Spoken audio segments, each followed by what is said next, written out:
जय श्री राधे। आज हम इस वीडियो में जानेंगे दत्तात्रेय जी ने प्रकृति में पाए जाने वाले जलीय जीवों व आकाश में उड़ने वाले पक्षियों से क्या सीखा।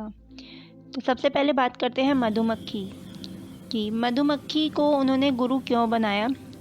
देखिए, मधुमक्खी कहाँ कहाँ से फूलों का रस एकत्रित करके लाती है, अपना बहुत सुंदर छत्ता बनाती है और 24 घंटों तक उनकी रखवाली करती है। लेकिन एक दिन क्या होता है, एक दिन एक आदमी आता है और छत्ता तोड़कर बाल्टी में पूरा शहद भर के ले जाता है। परिश्रम किसी और ने किया और ले कोई और गया। इसी प्रकार दत्तात्रेय जी ने कहा कि व्यक्ति को आवश्यकता से अधिक ज़्यादा चीज़ों को एकत्रित नहीं करना चाहिए। जिस प्रकार एक व्यक्ति पूरी जिंदगी अपने धन संपत्ति एकत्रित करने में लगा देता है और भगवान का भजन करने में के लिए उसके पास टाइम नहीं होता है, उसका समय यूं ही चला जाता है और एक दिन वो मृत्यु को प्राप्त होता है, परंतु उसका कमाया हुआ धन और संपत्ति उसके बच्चे उपयोग करते हैं। वो चाहे तो उसको नष्ट भी कर सकते हैं, वो चाहे तो अच्छा उपयोग भी कर सकते हैं, परंतु जो व्यक्ति पूरा जीवन लगा देता है उसको एकत्र करने में, उसको उसका कोई भी लाभ नहीं मिलता है। इसके बाद उन्होंने पतंगे को अपना गुरु बनाया। बरसात के दिनों में जहाँ भी हम अग्नि जलाते हैं, पतंगा उस अग्नि से आकर्षित होकर वहाँ मंडराने लगता है और उसके इतने करीब जाने लगता है। मंडराते मंडराते पतंगा जलकर राख हो जाता है, परंतु उसे अंत में कुछ नहीं मिलता। इसी प्रकार दत्तात्रेय जी समझाते हैं कि जैसे पतंगा आग की ओर आकर्षित होकर जल जाता है, उसी प्रकार रूप रंग के आकर्षण, झूठे मोहजाल, धन संपत्ति, इन सब का लालच नहीं करना चाहिए, इन सब के आकर्षण में नहीं पड़ना चाहिए, वरना एक दिन हम भी जलकर राख ही हो जाएंगे और हमें मिलेगा कुछ भी नहीं। उसके बाद दत्तात्रेय जी ने भंवरे को अपना गुरु बनाया। भंवरा किसी भी फूल पर बैठकर उसके रस को चूसता है, तरह तरह के फूलों पर बैठकर अलग अलग प्रकार का रस लेता है, परंतु फूल की गंदगी को नहीं लेता। तो इस प्रकार ये शिक्षा मिलती है कि व्यक्ति को हर दूसरे व्यक्ति के समीप जाकर उसकी अच्छाइयाँ ही ग्रहण करनी चाहिए, परंतु उसकी बुराइयाँ कभी भी ग्रहण नहीं करनी चाहिए। ये भंवरे ने बहुत अच्छी सीख हमें दी है कि जिस प्रकार भंवरा अपनी अच्छाई, अपनी रस एकत्रित करता रहता है और एक दिन संपूर्ण रस लेकर उड़ जाता है। इसके बाद दत्तात्रेय जी ने कुरूर पक्षी को अपना गुरु बनाया। कुरूर पक्षी एक प्रकार का पक्षी है जो मांस के टुकड़े को अपनी चोंच में दबाए रखता है और जब दूसरे बलवान पक्षी उस मांस के टुकड़े को उससे छीन लेते हैं, तब मांस का टुकड़ा छोड़ने के बाद ही कुरूर को शांति मिलती है। उसी प्रकार हमें ये समझना चाहिए कि हमें कोई भी एक ऐसी वस्तु के प्रति आसक्त नहीं होना चाहिए जिसकी वजह से पूरा जीवन यूं ही निकल जाए और दूसरे बलवान लोग आकर उस चीज़ को छीन के ले जाएं।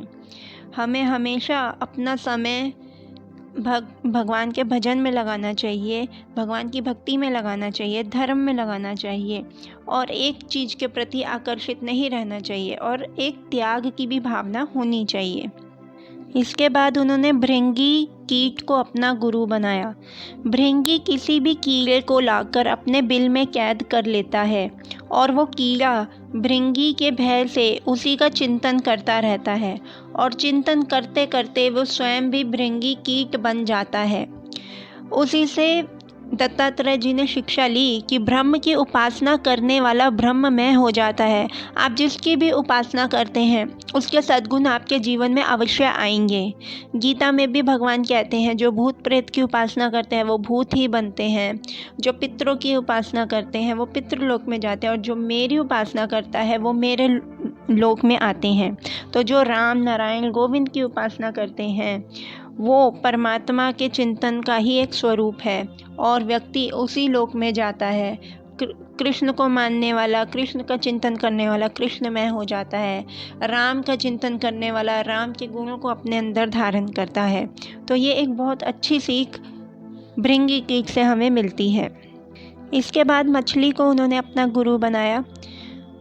मछली को गुरु बनाकर दत्तात्रेय जी ने संदेश दिया कि अपनी जीभ को वश में रखो। मछली क्यों पकड़ी जाती है?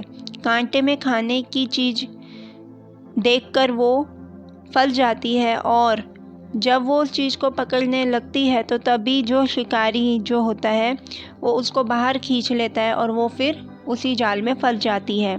उसने अपनी इंद्रियों को काबू नहीं किया होता। इसी तरह व्यक्ति भी अपनी इंद्रियों को काबू नहीं करता है। वो भी चाहे कैसा भी आहार हो, तामसिक हो, सात्विक हो, राजसिक हो, उस पर कंट्रोल नहीं कर पाता है। और बोला जाता है ना, जैसा खाओगे अन्न वैसा होगा मन। अगर आप तामसिक के प्रति ज़्यादा आकर्षित है और उसको छोड़ नहीं पाते, जैसे मांस मदिरा वगैरह, तो आपका मन भी वैसा होगा। और जब मन वैसा होगा तो भजन कीर्तन में नहीं लगेगा और फिर आपसे पाप कर्म होंगे, और जैसे पाप कर्म होंगे और वैसे ही फिर गति होगी और आप नरक में जा सकते हैं, स्वर्ग में जा सकते हैं, परंतु कृष्ण का लोक बहुत ही दूर हो जाता है फिर। तो इसलिए अपनी जीभ पर काबू जरूर करना चाहिए। इस जीभ से ना तो अशुद्ध आहार हमें ग्रहण करना चाहिए और ना ही हमें अशुद्ध वचन बोलने चाहिए। इसके बाद उन्होंने कबूतर को अपना गुरु बनाया। उन्होंने देखा एक कबूतर अपनी पत्नी व बच्चों के साथ बड़े आनंद से रहता है। एक दिन अपने बच्चों को छोड़कर कबूतर अपनी पत्नी के साथ जंगल में दाना लेने गया। पीछे से एक बहेलिया आया। उसने अन्न के दाने ज़मीन पर डाले। कबूतर के बच्चे दाना चुगने नीचे आए और बहेलिये ने सबको जाल में फंसा लिया। अब कबूतरनी आकर रोने लगी कि मेरे बच्चे फंस गए, क्या करूं? वो भी जाल में फंस गई। कबूतर ने देखा मेरे बच्चे, मेरी पत्नी सभी जाल में फंस गए हैं, मैं क्या करूं इनके बिना? वो भी जाकर जाल में फंस गया। तो कबूतर से हमें क्या शिक्षा लेनी चाहिए? कबूतर से हमें गृहस्थियों को ये शिक्षा लेनी चाहिए कि ये जो जाल है, जिस प्रकार बहेलिया जाल बनाता है, बिछाता है, तो इसी प्रकार भगवान ने भी ये माया का जाल बिछाया हुआ है संसार में।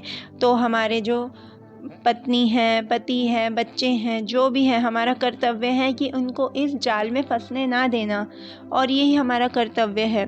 जैसे कि कबूतर अपने पत्नी और बच्चों को देखकर उसने उपाय नहीं सूझा कि मतलब उसको वहाँ से उसे निकालना है, लेकिन वो खुद भी फंस गया। तो इसी प्रकार व्यक्ति जो होता है अपने परिजनों को माया जाल में फंसा हुआ देखकर वो खुद ही मोहित होकर उसमें फंस जाता है, ना कि उन्हें भी वहाँ से निकालने का प्रयास करता है।